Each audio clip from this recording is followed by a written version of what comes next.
오늘 우리에게 주시는 하나님의 말씀은 요한복음 6장 1절부터 15절까지의 말씀입니다. 그 뒤에 예수께서 갈릴리 바다 곧 디베라 바다 건너편으로 가시니 큰 무리가 예수를 따라갔다. 그것은 그들이 예수가 병자들을 고치신 표징들을 보았기 때문이다. 예수께서 산에 올라가서 제자들과 함께 앉으셨다. 마침 유대 사람의 명절인 유월절이 가까운 때였다. 예수께서 눈을 들어서 큰 무리가 자기에게로 모여드는 것을 보시고 빌립에게 말씀하셨다. 우리가 어디에서 빵을 사다가 이 사람들을 먹이겠느냐? 예수께서는 빌립을 시험해 보시고자 이렇게 말씀하신 것이었다.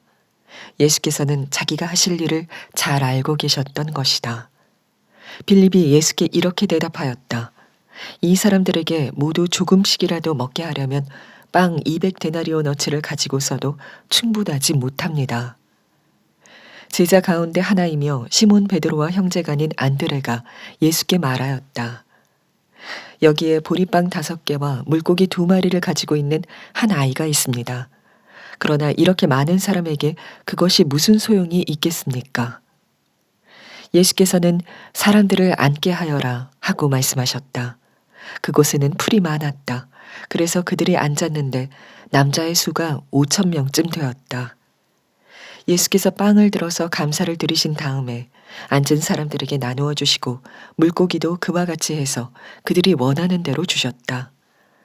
그들이 배불리 먹은 뒤에 예수께서 제자들에게 이렇게 말씀하셨다. 남은 부스러기를 다 모으고 조금도 버리지 말아라. 그래서 보리빵 5덩이에서 먹고 남은 부스러기를 모으니 12광주리에 가득 찼다. 사람들은 예수께서 행하신 표징을 보고 이분은 참으로 세상에 오시기로 된 그 예언자이다 하고 말하였다. 예수께서는 사람들이 와서 억지로 자기를 모셔다가 왕으로 삼으려고 한다는 것을 아시고 혼자서 다시 산으로 물러가셨다. 자, 오늘 본문에 대한 말씀을 아마 여러분들이 수도 없이 많이 들으신 이야기일 겁니다. 유명한 오병이어 기적에 대한 말씀이죠. 그런데 이 본문의 진정한 핵심은 사실은 기적이 아닙니다. 예수님께서 이 오병이어의 기적을 행하실 때 분명히 주님은 기적을 행하시려는 계획을 가지셨습니다. 무리들이 예수님을 향하여 막 말씀과 천국 복음을 들으려고 올 때에 엄청나게 많은 사람이 들판으로 나오는데 그들이 때가 되었지만 밥을 먹을 수 있는, 식사를 할 수 있는 여건이 전혀 되지 않았습니다. 그때 예수님께서 기적을 행해서라도 저들이 굶지 않게 해야 되겠다, 그런 마음을 가지셨습니다. 6절에 보면 예수께서는 자기가 하실 일을 잘 알고 계셨던 것이다, 이미 그런 마음을 가지셨어요. 그렇지만 예수님의 뜻은 기적에 있지 않았습니다. 만약에 예수님께서 기적을 행하시는 것만 목적하셨다면 빌립과의 이야기나 안드레의 순종이나 그 어린 소년의 오병이어 도시락 헌신이나 또는 이 사건 이후에 일어났던 여러 논란들이 필요 없었을 거예요. 예수님의 뜻은 사실은 단순히 기적을 행하는 것이 아니었습니다. 그래서 예수님께서 이미 기적을 행하려고 계획하셨으면서도 빌립에게 질문을 던집니다. 5절 말씀에 우리가 어디에서 빵을 사다가 이 사람들을 먹이겠느냐. 요한이 예수님이 이런 질문을 빌립에게 한 이유를 말하기를 빌립을 시험하려고 했다, 그런 말씀을 했습니다. 그 말은 예수님께서 빌립에 대해서 걱정을 하고 계셨다는 거예요. 빌립이 큰일인데, 빌립이 저런 모습으로 계속 있으면 안 되는데, 이렇게 생각을 했다는 겁니다. 아니나 다를까 빌립이 예수님께서 어디서 빵을 사다가 이 사람을 먹이겠느냐, 그러니까 금방 계산을 합니다. 남자들만 5,000명이 넘는 이 엄청난 무리를 어떻게 빵을 사다가 줄까? 계산이 탁 나와서 200데나리온 있어야 됩니다. 대단한 능력이죠. 여러분 뭐 한 50명, 100명만 넘어가도 그 사람 어떻게 해서 식비를 어느 정도 해야 이 사람 먹이나 계산이 어려우실 거예요. 무려 5,000명이 넘는, 남자들만 5,000명이 넘는, 10,000명도 넘을 수 있는 그 무리들을 어떻게 한꺼번에 그 계산이 됩니까? 근데 예수님은 그렇게 대답하는 빌립을 보고 마음이 굉장히 무거우셨어요. 역시 빌립은 어쩔 수가 없구나, 이런 생각을 하신 거예요. 빌립의 대답에 뭐가 문제가 있죠? 빌립이 똑똑했고 계산도 잘했지만 예수님께서 뭘 하시려고 하시나 하는 것에 대해서는 아무 관심이 없었습니다. 또 기적을 행하실 수 있는 예수님이 계시다는 존재에 대해서도 빌립은 아무 생각이 없었어요.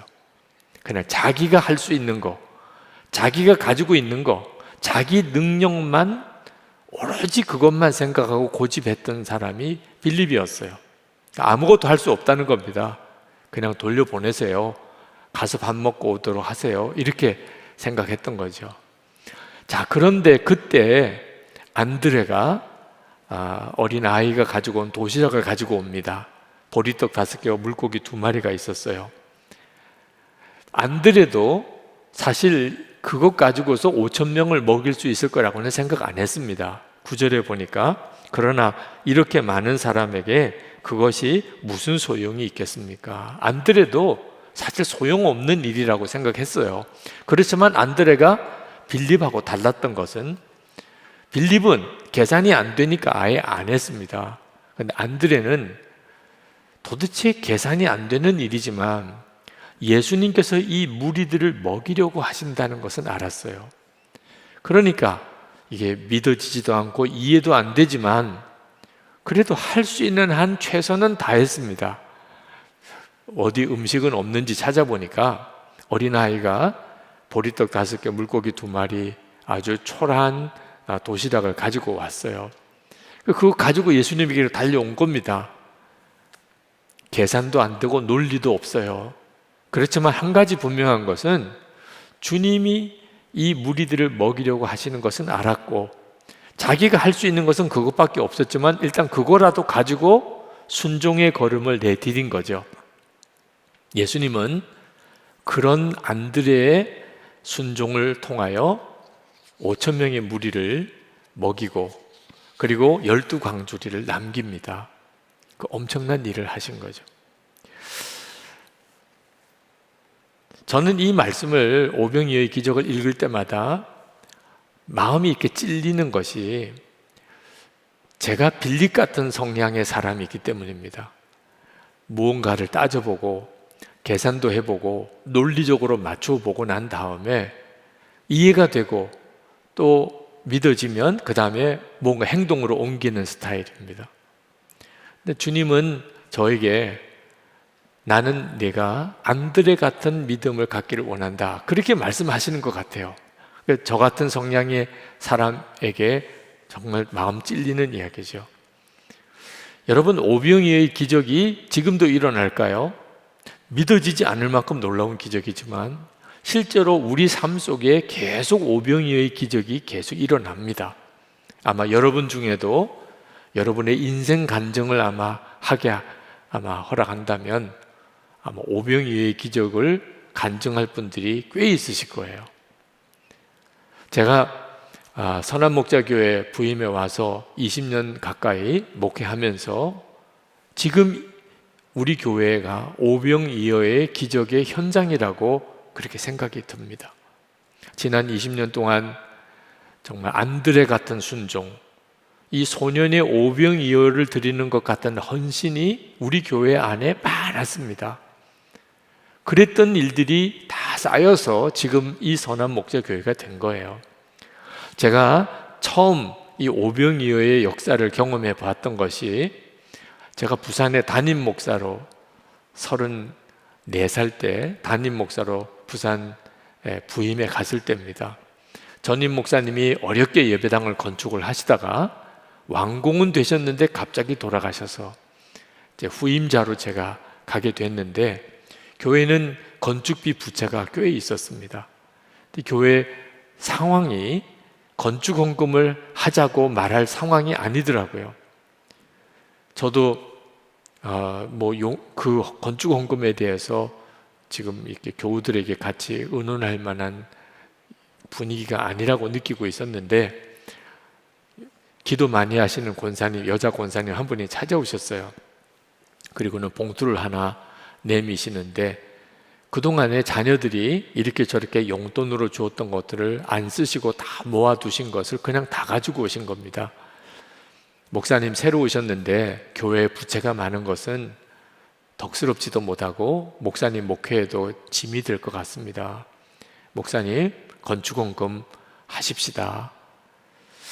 그 권사님이 하신 헌금으로는 감당이 안 될 만한 액수지만 꼭 주님의 음성을 듣는 것 같아요. 건축헌금을 하라, 그렇게 말씀하시는 것 같았습니다. 그래서 권사님 알겠습니다, 제가 기도하고 결정하겠습니다. 그리고 장로님들과 논의를 했습니다. 그리고 저부터 우선 헌금을 해야 되겠기 때문에 1년 동안의 저희 생활비를 다 건축헌금으로 작정을 하고 우리가 할 수 있는 데까지라도 해봅시다. 그리고 헌금 작정을 했는데 하나님께서 그 건축비를 해결하셨어요. 그러니까 그 권사님의 그 헌금이 정말 오병이어의 헌금이 된 겁니다. 제가 부산에서 목회할 때 한 번은 그 지방 감리사님께서 지방 내 어려운 교회들을 쭉 둘러보시고는 마음이 너무 아파하시더라고요. 그러면서 한 번은 목사님들이 모인 회의에서 제안을 하세요. 우리가 외부의 도움이 오기를 기다리지 말고, 우리 부산지방 교회들이 쉽지 않지만 우리끼리 좀 헌금을 모아서 그 미자립 교회 전세 때문에 그렇게 무거운 짐을 지고 있는 하나씩 우리 좀 해결해 줍시다. 그래서 교회 전세비 대출 받은 걸 다 우리 지방에서 돈을 모아서 해결해 주자는 거예요. 감리사님의 마음은 충분히 이해가 되겠고 그 뜻은 귀하지만, 제가 담임하던 교회가 그 지방에서 제일 큰 교회였는데 그럼에도 불구하고 교회 살림은 예산이 다 있는 건데 우리가 그 교회를 자립을 시켜주려면 상당한 헌금을 해야 됩니다. 그럴 예산이 없는 거예요. 감리사님, 현실적으로 그게 불가능합니다. 교회들이 그걸 감당할 수가 없습니다. 그랬더니 그 감리사님께서 가만히 계시다가 그냥 한마디 하세요. 돈이 없는 게 아니고 마음이 없는 거겠지요. 기분이 확 나쁘더라고요. 아니, 말씀을 해도 왜 그렇게 하세요?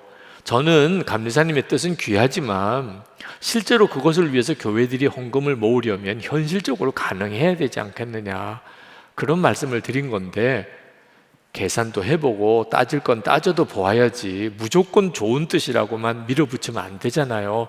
이렇게 말씀을 드린 건데 그렇게 말씀하시니까 좀 섭섭하기도 하고 또 너무 계산이 없으신 분 같은 느낌도 들었어요.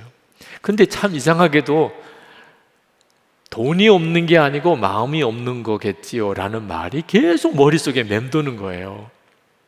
그래서 교회 장로님들하고 그 이야기를 했습니다. 감리사님이 그렇게 말씀하시는데 우리 교회가 지방에서 제일 큰 교회인데 우리 교회가 뭔가 결단을 내려야 될 상황입니다.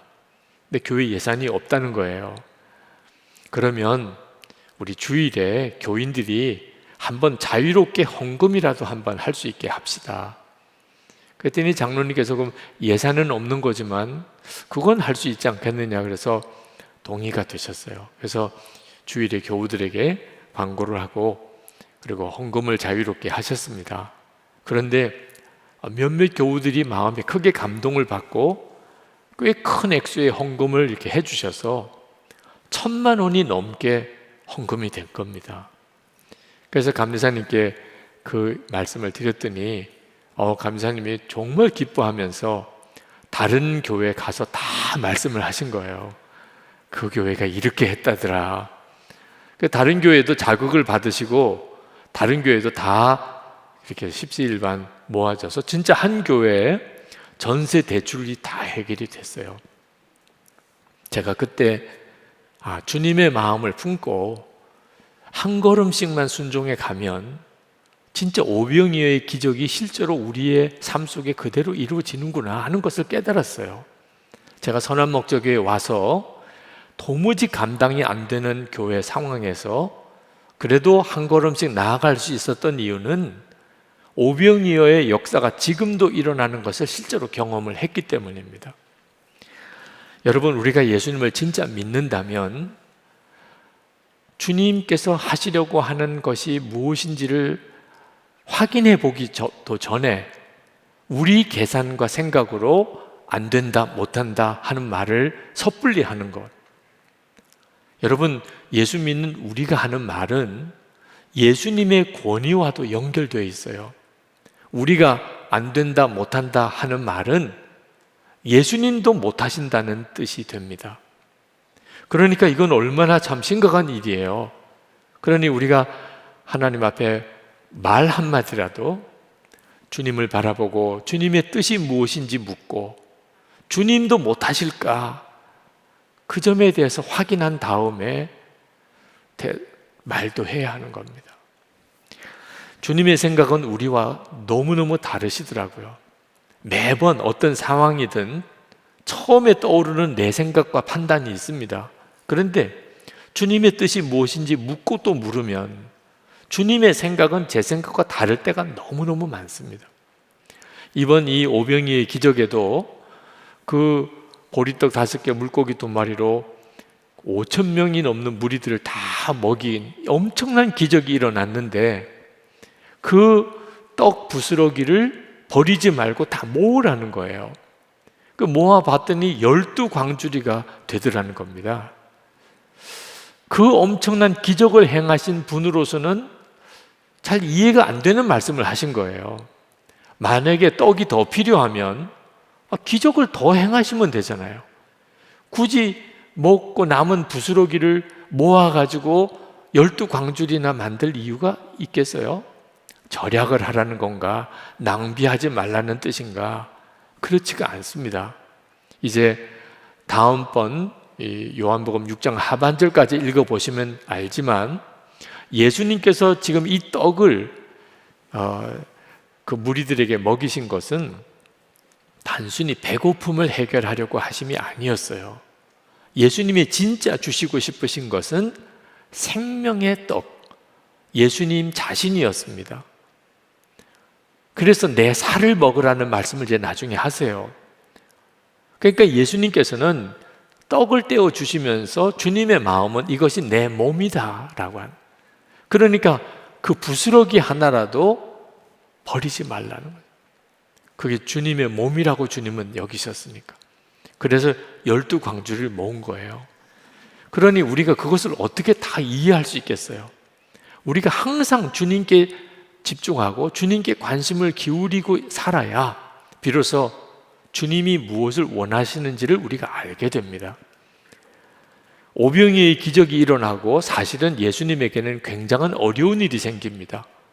그 엄청나고 좋은 일을 하셨는데도. 왜냐하면 사람들이 예수님을 왕으로 모시고 계속 그 예수님으로부터 빵을 먹겠다고 예수님을 쫓아다녔기 때문이에요. 예수님께서 그들을 피해서 일단 산으로 가십니다. 혼자서. 나중에는 이제 예수님을 결국 찾아내고 이제 또 난리가 벌어집니다. 그 말씀은 다음 주일에 드리겠어요. 사람들이 예수님을 왕으로 모시고 옹립하려고 하는 일이 좋은 일 같이 보이지만 예수님은 아셨어요. 그들이 육신의 양식인 빵만 원한다는 걸. 예수님은 영생을 주시고 싶으신 거거든요. 그러니까 우리 생각과 예수님의 생각이 언제나 이렇게 잘 안 맞습니다. 그러므로 우리가 예수님을 믿는다면 개인 일이든 가정 일이든 교회 일이든 여러분의 일터에서의 일이든 항상 예수님의 뜻이 무엇인지를 바라보는 자세가 있어야 됩니다. 여러분이 100% 옳다고 생각하는 일조차도 주님의 뜻은 무엇입니까? 주님은 뭘 원하십니까? 물어야 돼요. 우리가 주님을 정말 믿고 바라보게 되면 우리 자신이 부족하고 연약한 것은 문제가 안 된다는 걸 알게 됩니다. 빌립은 자기가 가진 것이 없으니까 이 5천 명의 무리를 먹일 길이 없다, 이렇게 그냥 결론 내려버렸어요. 그런데 우리가 진짜 예수님을 믿게 되면 내가 부족하고 내가 가진 거 없고 내가 모자라고 문제가 되지 않아요. 오히려 그게 더 우리에게 유익해요. 예수님을 더 의지할 수 있게 되니까 그게 더 유익하다고. 사도 바울이 그 사실을 깨닫고 자기의 약함을 인하여 오히려 기뻐하고 자랑한다고 했어요. 고린도후서 12장 10절입니다. 그러므로 내가 그리스도를 위하여 약한 것들과 능욕과 궁핍과 박해와 곤고를 기뻐하노니 이는 내가 약한 그때 강함이니라. 예수님을 진짜 믿게 되면 내가 약한 게, 부족한 게, 못난 게 더 기뻐요. 왜? 그때 내가 더 강해지니까. 주님의 역사가 더 나타나게 되니까.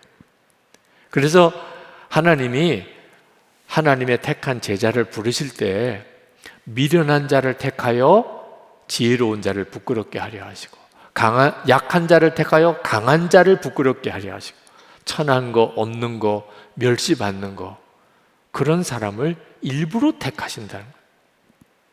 여러분이 그 사실에 대한 정말 눈이 뜨이게 되기를 바랍니다. 그러면 지금 여러분의 환경과 여건, 여러분 자신의 부족함에 대해서 여러분이 정말 노임을 받게 돼요. 여러분, 보리떡 5개, 물고기 2마리가 누구 거였어요? 어린아이 것이었습니다. 여러분, 어른 데리고 일하고 싶어요? 어린아이 데리고 일하고 싶어요? 아무래도 어른이 일 더 잘하겠죠. 그런데 예수님은 이 5천 명이 넘는 무리를 먹이실 때 어린아이를 데리고 일하셨어요. 지금도 마찬가지입니다. 우리 생각과 계산대로 우리 주님도 보시는 거 아니에요. 우리 주님이 보시는 기준은 하나입니다. 진짜 주님의 마음을 품고, 그리고 오직 자기가 할 수 있는 한 순종의 한 걸음을 내디디는 그 사람, 그 다음부터는 주님이 역사하세요. 그런데 사람의 계산, 판단만 고집하고 된다 안 된다는 말을 섣불리 하는 사람은 아무리 그 사람이 똑똑하고 능력이 많아도 주님은 그를 통해서 역사하지 않으세요. 저희 할아버지께서는 우리의 한국 교회 선교 초창기에 평신도로 목사가 되신 분입니다. 신학교 다니셔서 이제 목사의 과정을 밟으신 게 아니고 뭐 집사, 권사로 이렇게 일하다가 목사가 되신 거나 마찬가지 분이세요. 6.25 전쟁 때 순교하셨지만 일제시대 때도 말할 수 없이 고생을 하셨는데 먹고 사는 게 실제로 없는 상황이었습니다. 그때 당시에 목회자의 형편이에요. 오죽했으면 시장에 빵을 받아다가 좌판에다가 빵을 파는 일을 하려고 생각하셨을 정도입니다. 며칠을 그렇게 시장에서 빵을 파는 일을 하셨대요. 근데 할머니께서 여보, 우리 돌아갑시다, 그렇게 말씀하신 바람에 저희 할아버님이 2번도 생각 안 하고 마치 기다리셨다는 듯이 그냥 그 좌판을 정리하고 다시 교회로 돌아오셨어요. 굶으면 굶고 죽으면 죽는다, 주의 부르심의 길을 끝까지 가자, 그렇게 결단하신 거죠. 저에게는 참 감사한 일이에요. 그러니까 아마 지금 제가 여기 있는지도 모르죠. 저희 할아버님에게 굶겠다고 하는 결단, 그게 바로 할아버님이 드릴 수 있는 오병이어였어요. 그리고 하나님이 그 다음에 하나님의 일을 하신 거죠. 여러분, 지금 눈앞이 캄캄하신 분이 있으실 겁니다. 이거 도대체 어떻게 살아야지? 이거 어떻게 해결해야지? 근데 여러분에게 요구되는 것은요, 빌립처럼 계산하고 판단하고 좌절하는 게 아니고 안드레처럼 주님의 뜻은 뭔가, 주님은 뭘 기뻐하시나, 그리고 그저 한 걸음 할 수 있는 만큼만 순종하는 것, 그게 전부예요. 그 다음에는 오병이의 기적을 경험하게 되는 겁니다. 제가 안산에서 목회할 때 반울공단의 어느 공장에 제가 매월 한번 기업 예배를 드리러 갔었는데 서울에 있는 어느 큰 교회 집사님이시 분이 사장이세요. 근데 당신 교회는 너무 거리가 멀고 가까이 있는 안산에서 예배를 좀 드려달라고 요청을 해서 갔습니다. 근데 그 회사가 부도 위기에 몰리고 법정 관리로 들어가 버리는 일이 생겼습니다. 근데 그 어려움이 해결해 달라고 오래 기도를 했는데 해결이 안 되더라고요. 근데 한 번은 예배 드리러 갔더니 그 집사님이 자기를 잠깐 먼저 좀 만나시자고, 그래서 사장실에 가서 차를 마시는데 눈물을 글썽이면서 그런 말씀을 하시더라고요. 목사님, 제가 우리 회사 때문에 오래 기도하는데 응답이 안 되는 것이 무슨 까닭일까 생각을 했다는 겁니다. 깨달아졌대요. 자기가 그동안에 기도한 것은 다 내 회사 문제 해결해 달라는 기도만 했다는 겁니다. 하나님의 뜻이 뭘까? 하나님이 뭘 원하실까? 그 생각은 한 번도 안 했다는 겁니다. 그래서 하나님이 뭘 원하시나 생각해 보니까 이 회사의 주인이 누가 되느냐 하는 것보다 더 중요한 것이 이 예배를, 직장 예배를 계속 드릴 수 있냐 아니냐, 그게 중요한 거더라. 그래서 혹시 다른 사람에게 이 회사가 넘어가더라도 이 직장 예배만큼은 계속 드릴 수 있었으면 좋겠습니다. 그게 지금 제 마음의 소원입니다. 그리고 목사님도 그렇게 기도해 주세요 그러는 거예요. 잘하셨다고 그랬습니다. 정말 주님이 기뻐하시는 마음이라고 생각이 들었습니다. 그 다음부터는 예배를 드리러 갈 때마다 그 사장이신 집사를 만나는데 믿음이 정말 달라지시는 거예요. 느낌이 있잖아요. 어떤 사람을 만났는데 그 사람의 믿음이 이렇게 느껴지잖아요. 그리고 정말 얼마 안 가서 회사가 정상화가 됐어요. 기도가 하나 바뀌는 것도요, 오병이어의 헌신이더라고요. 기도 하나, 나 위에 기도하던 걸 주님이 기뻐하는 일을 이루소서, 이렇게 기도가 바뀌는 거 하나도요, 오병이어의 기도이더라고요. 여러분, 예수님께서 오병이어의 기적을 제자들에게 경험하게 하신 것은 그 먹지 못해서 굶주리는 무리들을 먹이시고 싶은 뜻도 있으세요. 주님은 그런 분이십니다. 그렇지만 주님의 진짜 목적은 제자들이 이제부터 사도가 되어서 제 교회를 치리하고 복음을 땅끝까지 전할 때 이런 오병이어의 기적이 일어나야 될 형편의 일들이 계속 일어날 것이기 때문입니다. 가진 건 없는데 먹여야 될 사람은 많은 이런 상황이 계속 일어날 거라는 거예요. 그때 예수님은 제자들에게 잊을 수 없는 교훈을 주시고 싶으신 거예요. 여러분, 제자들이 보리떡 5개, 물고기 2마리 가지고 사람들에게 나눠줄 때 계속 나오는 거예요. 떡이 계속 나오는 거예요. 5개 나올 때까지는 몰랐는데 6개 나올 때부터는 여러분 어떤 느낌이겠어요? 도대체 어떤 느낌이겠어요? 여러분, 떡을 떼면 뗄수록 계속 나오는 거예요. 제자들이 그 느낌을 어떻게 잊어버릴 수 있겠습니까? 그들이 나중에 이제 예수님 부활 승천하시고 난 다음에 교회의 사도가 되어서 교회를 치리할 때 정말 난감한 상황이 딱 부딪혀 왔을 때, 그때 이 오병이어의 기적이 일어날 때 그때 일을 기억하면 주님 기뻐하는 길로 가자, 주님 원하시는 길로, 지금 할 수 있는 것은 그저 한 걸음 순종밖에 안 되지만 해보자,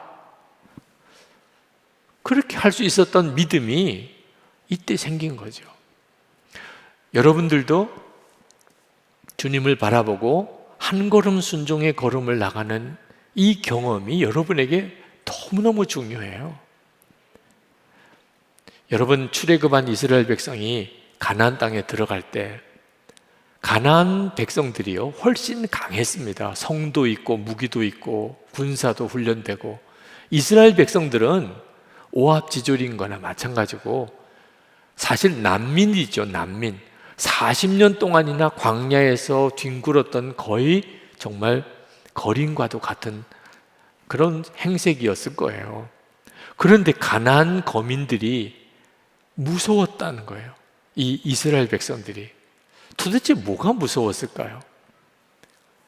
이스라엘 백성들이 가나안 땅, 광야에서 아침에 만나가 내리는 걸 먹고 구름 기둥, 불 기둥으로 하나님의 인도를 받으며 하루 종일 하나님을 바라보며 40년을 살았어요. 40년 동안 매일 하나님을 바라보며 살았던 300만 그 이스라엘 사람, 그 영적인 카리스마가 대단했던 거죠. 그게 가나안 백성들을 그냥 오그라들게 만든 거예요. 제가 목회하면서 보니까 실제로 하나님만 진짜 바라보고 사는 사람에게는 영적인 카리스마가 있어요. 다른 사람이 뭔가 범접하기 힘든 기도의 힘이 있어요. 신앙의 힘은요, 돈의 힘하고 비교가 안 돼요. 웨슬리 목사님께서 죄 외에는 두려워하지 않고 오직 하나님만 갈망하는 100명의 설교자를 주십시오. 그러면 제가 지옥의 문을 뒤흔들어 놓겠습니다. 그게 무슨 말인지를 실제로 목회해 보니까 알겠더라고요. 하나님만 바라보시는 분, 이분들이 가지는 영적인 힘이 성도의 능력이에요. 여러분, 주님 바라보고 사는 거 절대로 작게 생각하면 안 됩니다. 항상 주님을 주목하고 주님의 뜻을 구하고 주님이 원하시는 대로 내가 할 수 있는 한 걸음 순종한다. 여러분이 그렇게 계속 살아보세요. 여러분의 삶 속에 오병이어의 간증이 계속 일어납니다. 이 사람이 지금 우리에게 필요해요. 그리고 여러분이 그렇게 되기를 원합니다. 여러분 환경이 어렵다는 거, 여러분 자신이 부족하다는 거 여기에 매이지 말고 저는 오직 주님만 바라보고 그렇게 살아보겠습니다. 제가 불평 원망하지 않고 계산하지 않고 내가 할 수 있는 것 주님께 드리고 그리고 주님의 말씀에 순종하겠습니다. 지금 여러분에게 필요한 그 결단이에요.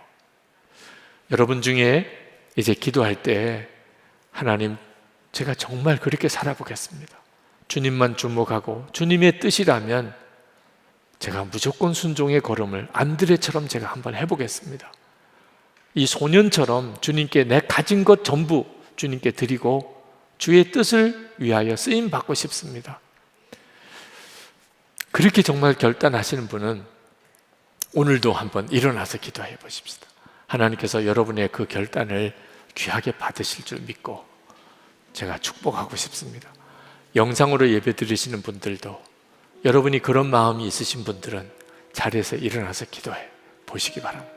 우리 다 같이 기도하겠습니다. 은혜와 사랑에 충만하신 아버지 하나님, 놀라우신 하나님 은혜와 하나님의 역사를 인하여 감사를 드립니다. 하나님의 놀라우신 은혜, 하나님의 놀라우신 역사를 인하여 주님을 찬양합니다. 하나님, 크시고 놀라우신 주님의 역사를 인하여 하나님 영광 받으시기 원합니다. 우리가 주님께 드릴 수 있는 것 아무것도 없지만 하나님의 놀라우신 은혜 안에 있습니다. 주님의 크신 역사하심 안에 있습니다. 사랑하는 성도들 주여 받아주셔서 그 마음의 갈망을 주님 받아주셔서 하나님 결단하는 성도들을 주님이 인쳐주시고 기름 부어주시고 하나님 역사해 주셔서 하나님 실제로 우리의 삶 속에 주님이 함께 계시는 역사, 주의 이름으로 이루어지는 오병이어의 기적을 실제로 경험하게 하여 주옵소서. 감사합니다. 놀라우신 주님을 찬양합니다.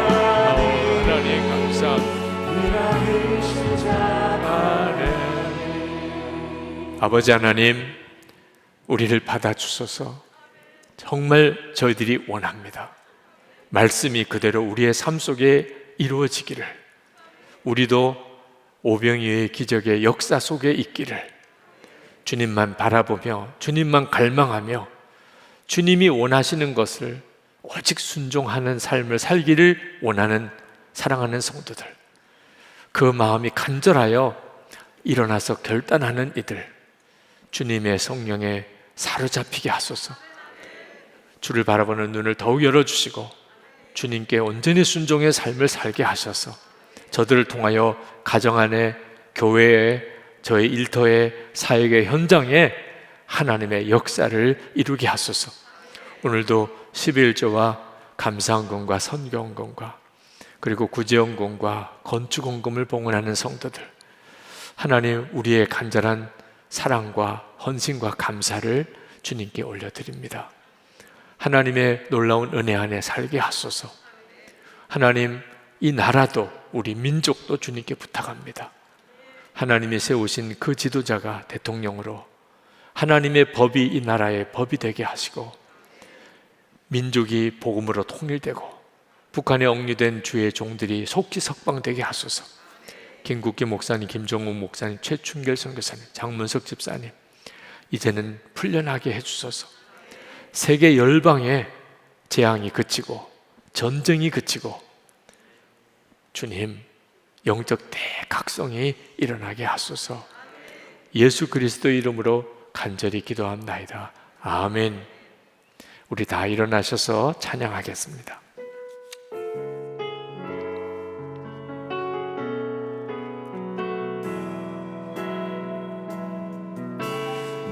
내게로부터 눈을 들어 주를 보기 시작할 때 주의 일을 보겠네. 내 작은 마음 돌이키사 하늘에 꿈꾸게 하네. 주님을 볼 때 모든 시선을 주님께 드리고 살아계신 하나님을 느낄 때 내 삶은 주의 역사가 되고 하나님이 일하기 시작한 모든 시선을 주님께 드리고 살아계신 하나님을 느낄 때 내 삶은 주의 역사가 되고 하나님이 일하기 시작하네. 주 예수님의 은혜와 하나님의 사랑하심과 성령의 교통하심이 하나님께 예배하는 모든 이들 그 삶 속에 충만하시기를 축원하옵나이다. 아멘.